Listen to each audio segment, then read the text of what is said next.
Rock city AG சபை வழங்கும்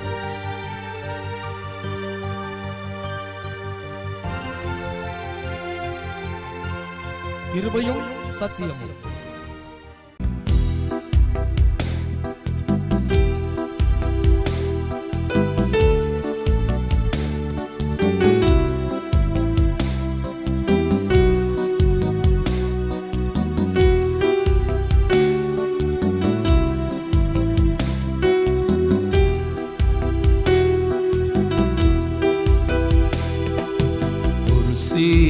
தொங்கி குருதியும் சிந்தி ஒரு இயேசுநாதனின் கொல்கதாவில் குருசீனில் தொங்கி குருதியும் சிந்தி ஒரு இயேசுநாதனின் கொல்கதாவில்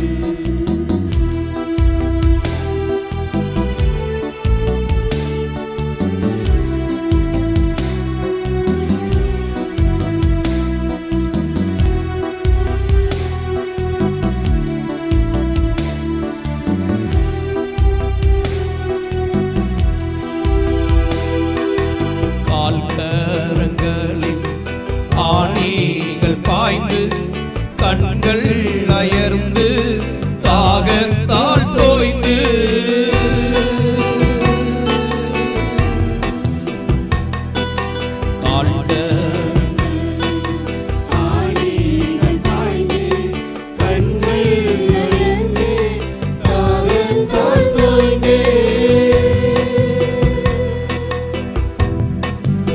ஏனோ இம்பனை பாடுகள் ஏற்றி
சாய்க்க உலகில் ஸ்தலமில்லை என்று திருவாய் மலர்ந்த தேவகுமாரா தலை சாய்க்க உலகில் சத்தமாய் பாடி திருவாய் மலர்ந்த தேவகுமாரா சிலுவை தான் உமக்கு தலை சாய்க்க இடமோ சிலுவை தான் உமக்கு தலை சாய்க்க இடமோ பலியாகி மீட்டிட வந்ததாலோ பலியாகி மீட்டிட வந்ததாலோ சீனில் தொங்கி குருதியும் சிந்தி இயேசுநாதனின் கொல்கதாவில் குருசீனில் தொங்கி குருதியும் சிந்தி இயேசுநாதனின் கொல்கதாவில் நிலையில்லா பொன் வெள்ளி இவைகளால் அல்ல நம்முடைய சொந்த இரத்தத்தை சிந்தி நம்மை மீட்டார். கல்வாரியின் பிரசனம் நெல்லை முழுவதிலும் நிரம்புவதாக. கல்வாரியின் பிரசனம், இயேசு கிறிஸ்துவின் பிரசனம், சிலுவையின் இரத்தத்தின் பிரசனம் நம்மை நிரப்பட்டும்.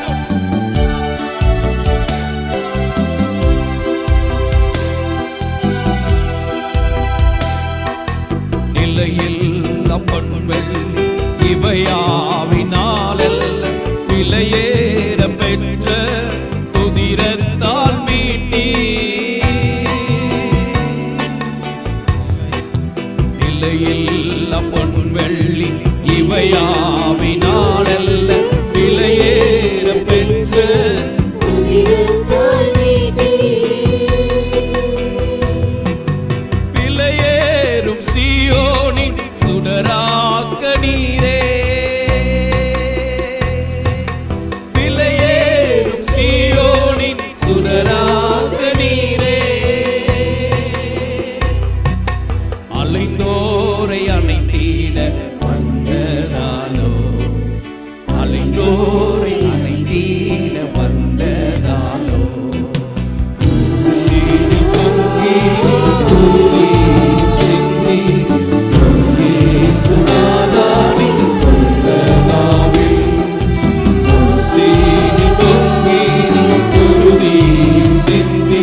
சங்கீதம் 87.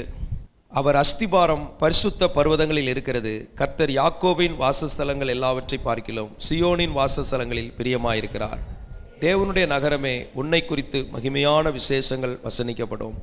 என்னை அறிந்தவர்களுக்குள்ளே ராகாபையும் பாபிலோனையும் குறித்து பேசுவேன். இதோ பெலிஸ்தியரிலும் தீரியரிலும் எத்தியோப்பியரிலும் கூட இன்னான் அங்கே பிறந்தான் என்றும், சியோனை குறித்து இன்னான் இன்னான் அதிலே பிறந்தான் என்றும் சொல்லப்படும். உன்னதமானவர் தாமே அதை ஸ்திரப்படுத்துவார். கர்த்தர் ஜனங்களை பேரெழுதும் போது இன்னான் அதிலே பிறந்தான் என்றும் அவர்களை தொகையிடுவார். எங்கள் ஊற்றுகள் எல்லாம் உன்னில் இருக்கிறது என்று பாடுவாரும் ஆடுவாரும் ஏகமாய் சொல்லுவார்கள். எங்கள் ஊற்றுகள் எல்லாம் உன்னில் இருக்கிறது. ஜனங்கள் ஸ்தோத்திரம் சொல்லுவார்களாம். இப்படிப்பட்ட சாட்சியை கர்த்தர் நமக்கு தருவார். இந்த சபைக்கு கர்த்தர் கொடுப்பார், உங்களுக்கும் கர்த்தர் தருவார். என்ன சாட்சி வரும் என்றால், ஊற்றுகள் உன்னில் இருக்கிறது. அல்லேலூயா. நம்ம எல்லாருக்குள்ள என்ன இருக்குதான்? ஊற்றுகள் இருக்கிறது. ஒரு தொட்டியில் தண்ணீர் இருந்ததுன்னா அந்த தொட்டியில் உள்ள தண்ணீர் அதை எடுத்த உடனே அது காலியாக போயிடும். ஆனால் ஊற்றுகள் அப்படி இல்லை. அந்த தண்ணீரை எடுத்தாலும் திரும்ப திரும்ப அது வந்து கொண்டே இருக்கும். இயேசு கிறிஸ்து சொல்கிறார், என்னை விசுவாசிக்கிறவன் உள்ளத்திலிருந்து ஜீவ தண்ணீர் உள்ள நதிகள் பாயும். அது நித்திய ஜீவ காலமாய் ஊறுகிற அது ஊற்றாய் இருக்கிறது.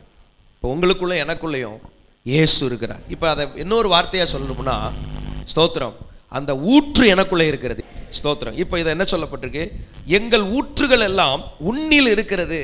நம்ம ஏன் இங்கே தேவ சமூகத்தை தேடி வந்திருக்கிறோம்னா, இங்கே கர்த்தர் ஒரு ஊற்றை வைத்திருக்கிறார். இப்போ எங்கே ஊற்று இருக்கிறதோ அங்கே ஜனங்கள் தேடி வருவார்கள். தண்ணீர் இல்லாதனால வட இந்தியாவில் பார்த்தீங்கன்னா குளம் குட்டைகளில் உள்ள தண்ணீர் அது அழுக்கு தண்ணீராக இருந்தாலும் அதை போய் எடுத்து வடிகட்டி தெளிய வைத்து கொதிக்க வைத்து ஜனங்கள் குடிக்கிறாங்க. தண்ணீர் பஞ்சம். ஆனால் ஆண்டவர் நமக்குள்ள ஒரு ஊற்றை வைத்திருக்கிறார். ஸ்தோத்திரம். அந்த ஊற்றுகளின் ஆசீர்வாதங்களை கர்த்தர் நமக்கு வைத்திருக்கிறார். அப்படின்னா என்ன? ஒரு ஊற்றிலிருந்து எப்படி ஆசீர்வாதங்கள் வந்து கொண்டே இருக்குமோ அதே போல நம்ம எல்லாருடைய வாழ்க்கையிலும் ஒரு ஆசீர்வாதத்தின் ஊற்றை கர்த்தர் வைத்திருக்கிறார். ஜீவ தண்ணீர் ஊற்றாகிய என்னை விட்டு விட்டார்கள் என்று ஆண்டவர் ஒரு இடத்துல தீர்க்கதரிசிகள் மூலம் சொல்லுகிறார். ஜீவ தண்ணீர் ஊற்று, அந்த ஊற்றாகிய என்னை விட்டு விட்டு வெடிப்பான தொட்டிகளை தங்களுக்கு கட்டி கொண்டார்கள். சூழ்நிலைமைகளை நம்புவோம், திடீரென்று மாறிவிடும். இப்படி சில காரியங்களை நம்புவோம், அதெல்லாம் வெடிப்பான தொட்டிகள். அப்படி என்றால் அந்த ஜீவ தண்ணீர் ஊற்று அவரையே சார்ந்து வாழ கர்த்தர் கிருபை தருவாராக. யாத்திராகமம் 7ஆம் அதிகாரம் 24ஆம் வசனம். நதியின் தண்ணீர் குடிக்க உதவாதபடியால், நதியின் தண்ணீர் குடிக்க உதவாதபடினால் குடிக்கத்தக்க தண்ணீருக்காக எகிப்தியர் எல்லாரும் நதியோரத்தில் ஊற்று தோண்டினார்கள். குடிப்பதற்காக ஊற்று தோண்டினார்கள். அப்போ ஸ்தோத்திரம். அந்த ஊற்றின் ஆசீர்வாதங்கள் என்ன? இயேசு சொல்லுகிறார், சமாரியா ஸ்திரீனிடத்தில் தாகத்திற்கு தா என்று கேட்கிறார். அப்போ இயேசு சொல்றார், நான் யார் நீ தெரிஞ்சிருந்தா நீயே அவரிடத்துல கேட்டிருப்பார், அவர் உனக்கு ஜீவ தண்ணீரை உனக்கு கொடுத்திருப்பார். உடனே அவ கேட்குறா, நான் அப்போ இந்த கிணத்துல வந்து அடிக்கடி தண்ணீர் எடுக்க வர வேண்டாம், எனக்கு அதை கொடுக்கணும். இந்த கிணத்து தண்ணீரை கொடுக்கிறவனுக்கு திரும்ப திரும்ப தாகம் வரும். நான் கொடுக்கிற தண்ணீர் ஸ்தோத்திரம் அது நித்திய ஜீவகாலமாக அவனுக்குள்ளே இருந்து ஒரு ஊற்று. அல்லேலூயா. இந்த உலகத்தின் காரியம் திரும்ப திரும்ப தாகத்தை கொடுக்கும். ஆனால் தேவன் ஸ்தோத்திரம் நம்ம கொடுக்குற ஆசீர்வாதங்கள் அது பூரண திருப்தியை கொடுக்கும். அது பரம திருப்தி. பரலோகத்தின் தேவன் நமக்கு கொடுக்கிற திருப்தி. தேவன் கொடுக்குற காரியங்கள்லாம் அப்படிப்பட்ட திருப்தியாக இருக்கும். உலகத்தின் காரியங்கள்லாம் கொஞ்ச நேரத்தில் திரும்ப தாகம் வரும். ஆனால் தேவன் கொடுக்கிற தண்ணீர் அது மீண்டும் மீண்டும் நமக்குள்ளே இருந்து அது நம்மளை திருப்திப்படுத்தி கொண்டே இருக்குது. ஸ்தோத்திரம். சாப்பிட்டு திருப்தி அடைந்த பின்பு மீதம் 12 கூடை ஆண்டவர் கொடுத்த ஆசீர்வாதங்கள்லாம் நிறைவாக இருக்கும். தேவனிடத்திலிருந்து பெற்றுக்கொள்கிற பழக்கம் நமக்கு வரணும். எந்த ஒரு காரியத்தையும் கர்த்தரிடத்திலிருந்தே பெற்றுக்கொள்ள கர்த்தர் கிருபை செய்வாராக. தேசத்திலே குடியிருந்து சத்தியத்தை மேய்ந்து கொள். ஜீவ தண்ணீரே ஆவியானவரே. ஆவியானவர் நமக்குள்ள வந்து ஸ்தோத்திரம் அந்த தாகத்தை தீர்க்கிறார். ஆத்தும தாகத்தை அவர் தீர்க்கிறார். பரிசுத்த ஆவியானவரோடு வாழும்போது அந்த தாகம் தீர்க்கப்பட்ட ஒரு அனுபவம், அந்த நிறைவு நமக்குள்ள இருக்கும். இப்போ பாடுறோம், நிறைவான ஆவியானவர் நீர் வந்தால் முடியாதது சாத்தியமாகும். முடியாதுன்னு ஒண்ணுமே கிடையாது, சாத்தியமாகும். தாகங்கள் தீர்க்கப்படுகிறது. இயேசு சொன்னார், தாகமா இருக்கிறேன். அவருக்கு உலகம் கசப்பு காடியை கொடுத்தது. இன்னைக்கு உங்க தாகம் என்ன? தாகத்துக்கு தா. இன்னைக்கு பரலோகத்தின் தேவன் நம்முடைய தாகம் தீர்க்கிறவராய் இந்த கூட்டத்தில் உலாவி கொண்டிருக்கிறார். உங்க தாகத்தை கர்த்தர் தீர்ப்பார். உலகம் உங்களை ஏமாத்தும், மனிதர்கள் உங்களை வஞ்சிக்கலாம், சூழ்நிலைமைகள் உங்களுக்கு விரோதமாக இருக்கலாம். எந்த சூழ்நிலைமையிலும் உங்களை நடத்தக்கூடிய வல்லமையுள்ளவராய் கர்த்தர் நம்மத்தில் இருக்கிறார். தாகம் தீர்க்கிறவர். ஸ்தோத்திரம். இஸ்ரவேல் ஜனங்களுடைய பிரயாணத்தில் பார்க்கும்போது தாகமாக இருந்தாங்க, குடிக்கிறதுக்கு தண்ணீர் வேணும். மோசேயை பார்த்து சொன்னார், அந்த கண்மலையை அடி. உடனே மோசே போய் அந்த கண்மலையை அடிக்கிறார். கண்மலையை அடித்த உடனே 20 to 25 லட்சம் ஜனங்கள் குடிப்பதற்குரிய தண்ணீர் அங்கே புறப்பட்டு வந்துக்கிட்டே இருந்துச்சு. அல்லேலூயா. இன்னைக்கு எத்தனை லட்சக்கணக்கான ஜனங்கள், கோடிக்கணக்கான ஜனங்களாக இருந்தாலும் தாகம் தீர்க்கும் ஜீவ நதி நம்ம தாகத்தை தீர்க்கிறவராக இருக்கிறார். 2000 ஆண்டுகளுக்கு முன்பதாக கல்வாரி சிலுவையில் இயேசு நமக்காக அடிக்கப்பட்டார். நம்முடைய ஒவ்வொரு காரியத்திற்காக அடிக்கப்பட்டார். அங்கிருந்து இன்னைக்கு ஜீவ தண்ணீரை கர்த்தர் கொடுக்கிறார். அவர் அடிக்கப்பட்டதுனாலே இன்றைக்கு நம்முடைய தேவைகள் சந்திக்கப்படுகிறது. அவர் அடிக்கப்பட்டதுனாலே நம்முடைய வியாதிகள் சுகமாகிறது. அவர் அடிக்கப்பட்டதுனாலே நம்முடைய மனது தெளிவடைகிறது. ஸ்தோத்திரம். அவர் அடிக்கப்பட்டதுனாலே நம்முடைய பிரச்சனைகள் மாறுகிறது. அவர் அடிக்கப்பட்டதுனாலே நம்முடைய சாபங்கள் மாறுகிறது. அவர் அடிக்கப்பட்டதுனாலே நம்முடைய வாழ்க்கைக்கு விரோதமான, குடும்பத்துக்கு விரோதமான எல்லா சூனியங்கள் உடைகிறது. அடிக்கப்பட்டதுனாலே அந்த கண்மலையிலிருந்து தண்ணீர் புறப்பட்டு வந்தது. கர்த்தர் நம்முடைய தேவைகள் எல்லாம் சந்திக்கிறவராக இருக்கிறார். அப்படின்னா என்னன்னா, பரத்திலிருந்து வரும் நன்மைகளை எதிர்பார்க்கணும். எந்த நன்மைகளை எதிர்பார்க்கணும்? பரலோகத்திலிருந்து, தேவனிடத்திலிருந்து வருகிற நன்மைகளை எதிர்பார்க்கணும். ஆபிரகாம் கரங்களை உயர்த்திட்டார், நீர் என்னை ஆசீர்வதித்தா போதும். ஏன்னா அது நமக்காக அடிக்கப்பட்ட கண்மலை, நமக்காக அடிக்கப்பட்ட கண்மலை. அப்படி என்றால் என்ன? தண்டனை முடிந்தது. இயேசு உங்களுக்காக தண்டிக்கப்பட்டதுனால உங்கள் தண்டனை முடிஞ்சது. இன்னைக்கு அந்த அடிக்கப்பட்ட கண்மலையிலிருந்து உங்கள் தேவையை கர்த்தர் சந்திக்கிறவராக இருக்கிறார். ஏன் தேவையை கர்த்தர் சந்திக்கிறவராக இருக்கிறார்? இந்த ஊழியத்தின் தேவையை சந்திப்பது எப்படி? எந்த அடிப்படையில் நம்முடைய தேவைகளை கர்த்தர் சந்திக்கிறார் என்றால், அவர் எனக்காக அடிக்கப்பட்டார். அல்லேலூயா. லேவியராகமம் 15ஆம் அதிகாரம் 13ஆம் வசனம்.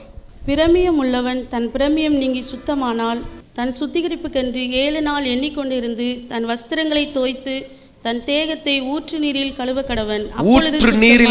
ஊற்று நீரில் கழுவ கடவன், அப்பொழுது சுத்தமாயிருப்பான். இரண்டாவது, இந்த ஊற்றிலிருந்து வர்ற ஆசீர்வாதம் என்னன்னா, இந்த ஊற்று நீரால் நாம் கழுவப்படும் போது நாம் சுத்தமாக்கப்படுகிறோம்.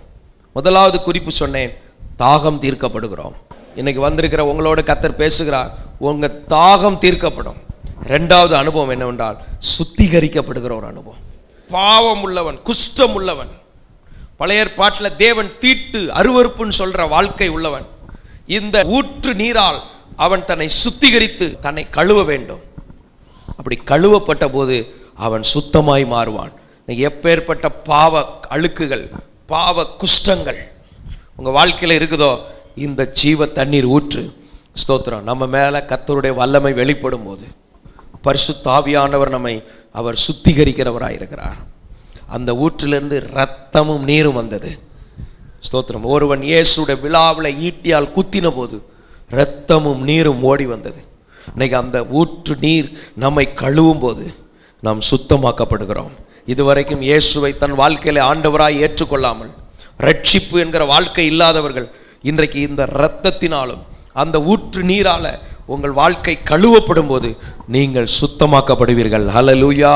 நம்மில் அநேகர இந்த ஊற்று நீர் நம்மை கழுவி இருக்கிறது. எத்தனை பேர் அதை விசுவாசிக்கிறீங்க? 2000 ஆண்டுகளுக்கு முன்பதாக எனக்காக விழாவில ஈட்டியால் குத்தப்பட்டீர், அங்க இருந்து இரத்தமும் நீரும் பாய்ந்து வந்தது. அந்த இரத்தத்தினால் நான் கழுவப்பட்டிருக்கிறேன். வலது கரத்தை உயர்த்தி, அந்த இரத்தத்தால் என்னை கழுவினதற்காய் நன்றி, இரத்தத்தால் என்னை சுத்திகரித்ததற்காய் நன்றி, இயேசுவே உமக்கு நன்றி ஆண்டவரே. ஹல்லேலூயா. ஸ்தோத்திரம். அதனால நான் சுத்திகரிக்கப்பட்டதுக்காக நன்றி அப்பா. ஸ்தோத்திரம், ஸ்தோத்திரம். இந்த ஊற்றிலிருந்து வருகிற இரண்டாவது ஆசீர்வாதம் என்னன்னா, அது வாழ்க்கையை சுத்திகரிக்கும்.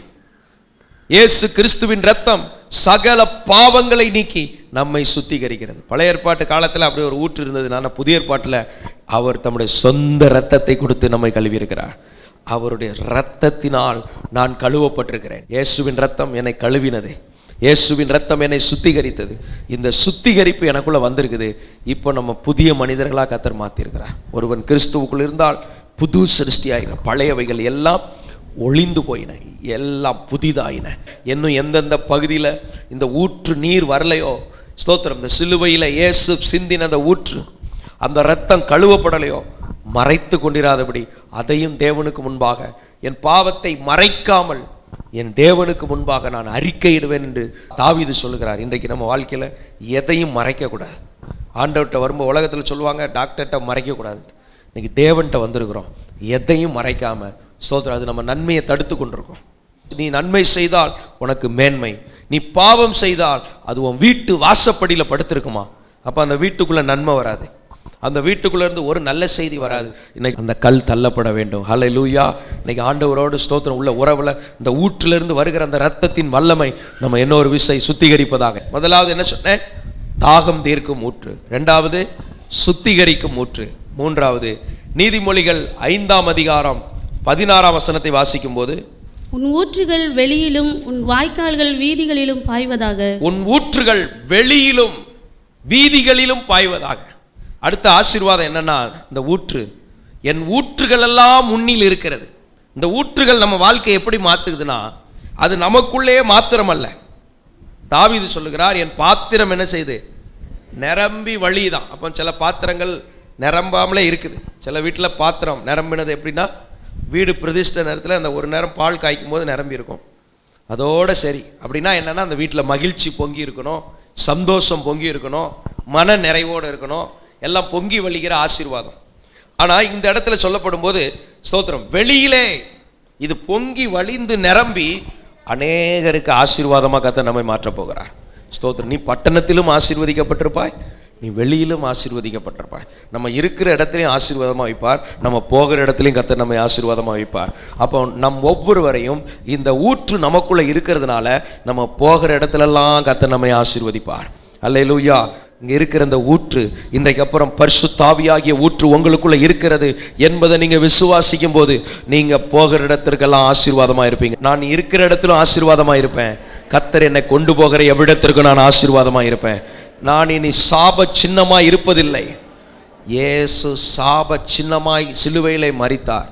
ஆனா இயேசு உயிர்த்தெழுந்ததுனால அதே சிலுவை வெற்றியின் சின்னமா மாறிடுச்சு. நம்ம எல்லாருடைய சாப சின்னம் எது? இயேசு சிலுவையில மரித்தது.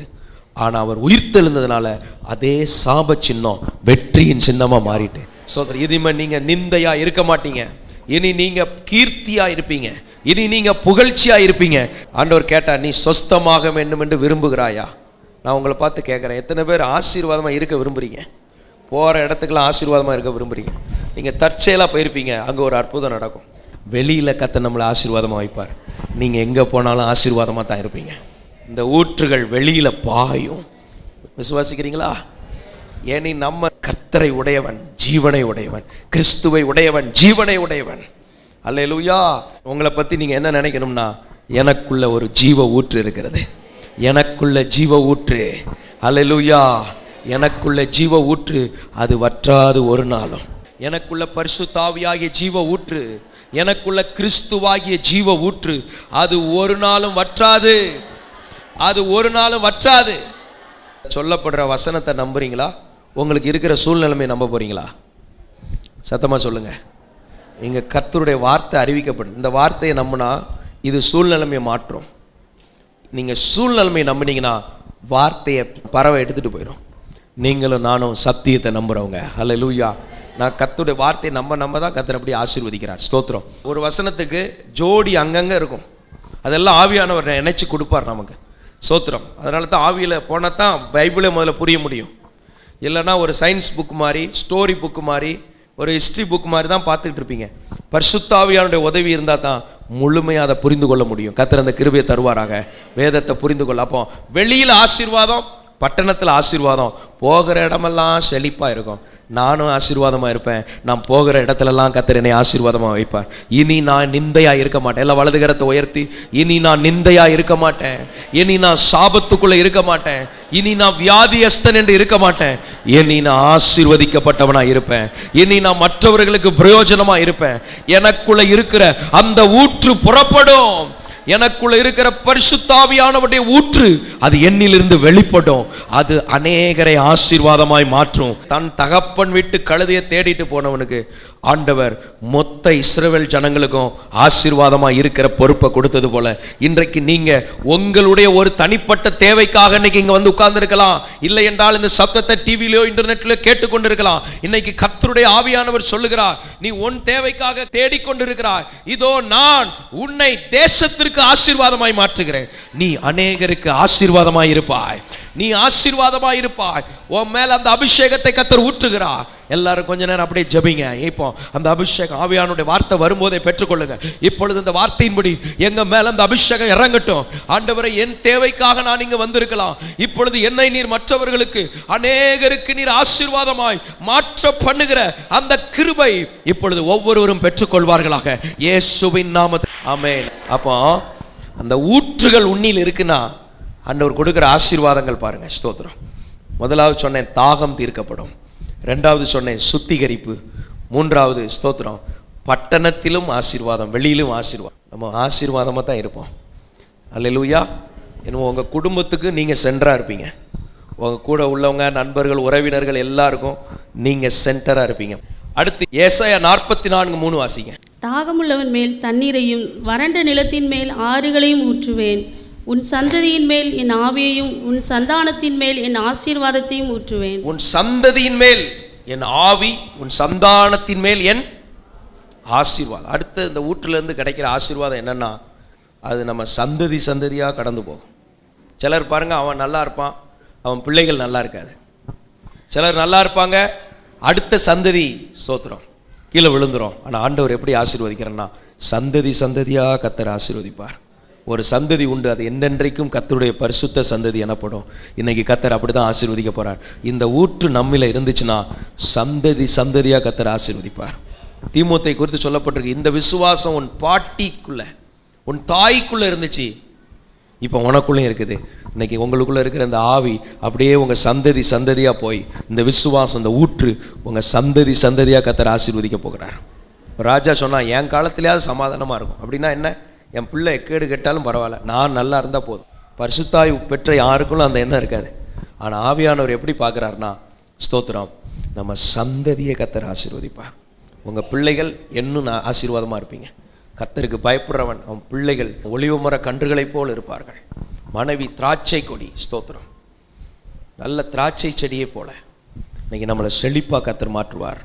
சந்ததி சந்ததியாக கர்த்தர் ஆசீர்வதிப்பார். அப்போ இந்த ஊற்றிலிருந்து புறப்படுகிற ஆசீர்வாதம் என்ன, அதை தான் பார்க்குறேன். எங்கள் ஊற்றுகளெல்லாம் உன்னில் இருக்கிறது. சபையில் ஊற்றை வைத்திருக்கிறார். இந்த ஊற்றிலிருந்து என்ன ஆசீர்வாதம் நமக்கு வருது? அந்த ஆவியானவர் நமக்குள்ள இருக்கிறார், நமக்குள்ள அந்த ஊற்று இருக்கிறது. இந்த ஊற்றிலிருந்து என்ன ஆசீர்வாதம் புறப்படுது? சந்ததி சந்ததியாக ஆசீர்வாதம் வரும். இன்னைக்கு யாராவது பிள்ளைகளை குறித்து கவலைப்பட்டிருக்கலாம். உங்கள் பிள்ளைகள், என் பிள்ளை எப்படி வருவானோ, என் பேர பிள்ளைகள் எப்படி இருக்குமோ, அவனுக்கு படிப்பானா, அவன் வேலை கிடைக்குமா, அவன் எதிர்காலம் என்னமா இருக்குமோ, கவலைப்படாதீங்க. தம்முடைய ஆவியை கர்த்தர் அவன் மேலே வைத்து இந்த ஊற்று அவன் மேலே இருக்கும். நம்ம பிள்ளைகளை கர்த்தர் வெட்கப்பட்டு போக விட மாட்டார். உன் பிள்ளைகள் தலை குனிந்து போக கர்த்தர் விட மாட்டார். உன் பிள்ளைகளை தலை நிமிர பண்ணுவார். அவர்கள் ஒளிவமர கன்றுகளைப் போல அபிஷேகம் பண்ணப்பட்டவர்களாய் கர்த்தருக்கு முன்பாக நிற்பார்கள். எல்லாம் வலதுகரத்தை உயர்த்தி சந்ததிக்காக, பிள்ளைகளுக்காக எல்லாம் சொல்லி, இந்த நாட்களில் பிசாசு சில பிள்ளைகளை பிடிப்பதற்கு சில திட்டங்களை போடலாம். உலகத்தின் ஆவி அவர்களை பின்தொடரலாம், மாம்ச இச்சையின் ஆவிகள் தொடரலாம். இதெல்லாம் முறியடித்து கர்த்தர்களை விடுவிப்பதற்கு இப்பொழுது தம்முடைய ஆவியை நம்ம ஊற்றுவார். எல்லாம் பெற்றுக்கொள்ளுங்க. இப்போ சந்ததிக்குரிய ஒரு அபிஷேகம் ஒவ்வொருவர் மேலும் இறங்கி வரட்டும். ஒவ்வொரு சந்ததிகள் ஆசீர்வதிக்கப்படட்டும். ஆண்டவரே, சபையில் உள்ள பிள்ளைகள், இவருடைய பிள்ளைகளின் பிள்ளைகள், ஆண்டவரே ஸ்தோத்திரம், உறவினர்கள், மற்றவர்களுக்குள்ளும் சந்ததிக்குள்ள இந்த ஊற்று கடந்து வருவதாக, இந்த அபிஷேகம் கடந்து வருவதாக, இந்த விடுதலை கடந்து வருவதாக. ஹல்லேலூயா. ஆண்டவருக்கு மகிமை உண்டாவதாக. யோவேல் 3:18. அக்காலத்தில் பர்வதங்கள் திராட்சரசத்தை பொழியும், மலைகள் பாலாய் ஓடும், யூதாவின் ஆறுகள் எல்லாம் பிரவாகித்து ஓடும். ஒரு ஊற்று கர்த்தருடைய ஆலயத்திலிருந்து புறப்பட்டு, ஒரு ஊற்று எங்கிருந்து புறப்படும்? இந்த ஆலயத்துக்குள்ள கர்த்தர் ஒரு ஊற்றை வச்சிருக்கிறார். இந்த ஊழியத்துக்குள்ள ஒரு விசேஷ ஊற்றை வச்சிருக்கிறார். இந்த ஊற்று ஆலயத்திலிருந்து புறப்பட்டு சித்தீம் என்னும் பள்ளத்தாக்கை நீர்ப்பாய்ச்சலாக்கும். அல்லேலூயா. இந்த ஊற்று புறப்பட்டு அங்கங்க இருக்கிற பள்ளங்களெல்லாம் நிரப்ப போகிறது. இன்னைக்கு ஒவ்வொரு குடும்பத்துக்குள்ள ஒரு பள்ளம் இருக்குது, ஒரு வாலிபனுக்குள்ள ஒரு பள்ளம் இருக்குது, நிரப்பப்படாத பள்ளங்கள். அவன் தேவையோடு இருக்கிறான், இன்னைக்கு பட்டணங்கள் தேவையோடு இருக்குது, கிராமங்கள் தேவையோடு இருக்குது. பள்ளங்களை நிரப்புகிற அபிஷேகத்தை கர்த்தர் நம்ம மேல வைத்திருக்கிறார். அந்த ஊற்று ஆலயத்திலிருந்து தான் புறப்படும். இந்த ஆலயத்துக்குள்ள இருந்து ஊற்று, ஸ்தோத்திரம், அந்த ஊற்றை கர்த்தர் வைத்திருக்கிறார். இன்னைக்கு அதே மாதிரி தேவ பிள்ளைகளாகிய நாமே தேவனுடைய ஆலயமா இருக்கிறனால உங்க வீட்டுக்குள்ள ஒரு ஊற்று இருக்கும். அந்த ஊற்று அநேக பள்ளங்களை எல்லாம் நிரப்ப போகிறது. இயேசு வருகிறார், பள்ளங்கள் எல்லாம் நிரப்பப்பட போகிறது. இயேசுவின் வருகைக்கு முன்பாக பள்ளங்கள் நிரப்பப்பட்டு ஆக வேண்டும். இந்த கடைசி கால ஊழியத்தை செய்ய எத்தனை பேர் நீங்க ஆயத்தமா இருக்கீங்களோ தெரியாது. இன்னைக்கு கர்த்தர் அந்த அபிஷேகத்தை நம்மேல் தரப்போகிறார். பள்ளங்கள் நிரப்பப்பட பள்ளங்கள்னா குறைகள், தேவைகள். ஸ்தோத்திரம். நிறைவானவர் வரும்போது எல்லா குறைகளும் மாறும். நீ உங்க மைண்டை சத்துரு பிடித்திருக்க முடியாது. நீங்க நிரப்புகிறவர்களாய் கர்த்தர் உங்களை ஆசீர்வதிப்பார். அல்லேலூயா. எல்லா பள்ளங்களும் நிரம்பும். பொருளாதாரத்தில் பள்ளங்களோடு வந்திருக்கலாம், உங்க கடனை கர்த்தர் நீக்குவார். சரீர ஆரோக்கியத்தில் பள்ளங்களோடு வந்திருக்கலாம், உங்க வியாதி நீங்கும். சமாதானத்தில் பள்ளங்களோடு வந்திருக்கலாம், கர்த்தர் அதை நிரப்புவார். பள்ளங்களெல்லாம் நிரப்புவார். ஸ்தோத்திரம். அது புறப்பட்டு போய் நிரப்பும். நீங்க சும்மா வீட்டுக்குள்ளே முடங்கி கிடக்கக்கூடாது, இருக்கிற இடத்துல முடங்க கிடக்கூடாது. இயேசு சீசர்களை பார்த்து நீங்கள் புறப்பட்டு போங்கள், பூமியின் கடைசி வரை போங்கிறார். ஸ்தோத்திரம். உலகத்தின் கடைசி வரை நான் உங்க கூட இருக்கிறேன், நீங்க பூமியின் கடைசி வரை போங்க. நமக்கு எது வரை கொடுத்துருக்கிறாரு? பூமியின் கடைசி வரை கொடுத்துட்டு அவர் சொல்ல, நான் உலகத்தின் முடிவு வரைந்து உங்க கூட இருக்கிறேங்கிறார். அவர் நம்ம கூட இருக்கிறார். பரலோக தேவனே, எங்களுக்கு கொடுத்த வார்த்தைகளுக்காக ஸ்தோத்திரம். இந்த வார்த்தைகளை கேட்ட ஒவ்வொருவரையும் ஆசீர்வதியும். உடைய வாழ்க்கையில் இருந்து அந்த ஊற்று வெளிப்படுவதாக. இதுவரைக்கும் குறைகளையும் பிரச்சனைகளையும் பார்த்திருக்கலாம். இன்னைக்கு அப்புறம் அந்த ஜீவ ஊற்று எங்களுக்குள்ள இருக்கிறது. நீரே எங்கள் ஊற்றாய் இருப்பதற்காய் ஸ்தோத்திரம். இந்த ஆலயத்திற்குள் அந்த ஊற்றை வைத்திருப்பதற்காய் ஸ்தோத்திரம். தாகம் தீர்க்கப்பட போறதுக்காய் நன்றி. நன்றி ஆண்டவரே. உம்முடைய வெளிச்சங்களுக்காய் நன்றி. ஒரு சுத்திகரிக்கிற ஊற்றாய் இது இருப்பதற்காய் நன்றி ஆண்டவரே. அல்லேலூயா, அல்லேலூயா. தேவனே, இந்த ஊற்று எங்களுக்குள்ள இருந்து புறப்பட்டு வந்ததுக்காக நன்றி ஆண்டவரே. எல்லாருக்குள்ள இருந்து இந்த ஊற்று வெளிப்படட்டும் ஆண்டவரே. ஸ்தோத்திரம். அது வீதிகளிலும் வெளியிலும் பாய், இருக்கிற இடத்தில் மாத்திரமல்ல அநேக இடங்கள்ல கொண்டு கர்த்தர் ஆசீர்வாதமாய் பயன்படுத்த போறதுக்காய் நன்றி ஆண்டவரே. உமக்கு ஸ்தோத்திரம் ஆண்டவரே. அது ஆலயத்திலிருந்து புறப்படுகிற ஊற்றாயிருப்பதற்காய் ஸ்தோத்திரம். அந்த ரட்சிப்பின் ஊற்றாயிருப்பதற்காய் ஸ்தோத்திரம். உடைய காயங்களிலிருந்து புறப்பட்ட அந்த ஊற்றுக்காய் ஸ்தோத்திரம். நன்றி அப்பா. உங்க நாமம் மகிமைப்படட்டும். கேட்ட எல்லாரையும் ஆசீர்வதிங்க. உமக்கு மகிமை உண்டாகட்டும். இயேசுவின் நாமத்தில் பிதா. திருச்சியில் விடுதலை உபவாச ஜெபம். நாள் ஏப்ரல் 13, சனிக்கிழமை காலை 10 மணிக்கு. இடம் AG blessing centre, 116 Kaveri Nagar, Bheema plastic அருகில், அரியமங்கலம், திருச்சி 10. தேவ செய்தி மற்றும் ஜெபத்தில் நடத்துபவர்கள் reverend Immanuel Pennadam, reverend T Jabaraj, Trichy. வாழ்க்கையில் வீழ்ச்சியா? வாழ வழி தெரியாமல் வதைக்கப்படுகிறீர்களா? மனநோயினால் அவதியா? பில்லி சூனிய கட்டுகளா? பாவம், சாபம், வியாதி, தரித்திரத்திலிருந்து இயேசு விடுதலை கொடுக்கிறார். விடுதலை பெற உங்களை அன்புடன் அழைக்கின்றோம். Rock city AG church. Service timing Sunday morning 5 a.m., 7 a.m., 9 a.m. and 11 a.m. Evening 6:30 p.m. Branch Church AG Blessing Center. Sunday morning service 9 a.m. near Ariyamangalam EB Office Street, Thidir Nagar Road. Our address AM Plaza, number 8/1, second floor, opposite Sidambaram Mahan, Trichy 620002. Cell phone 9976607364.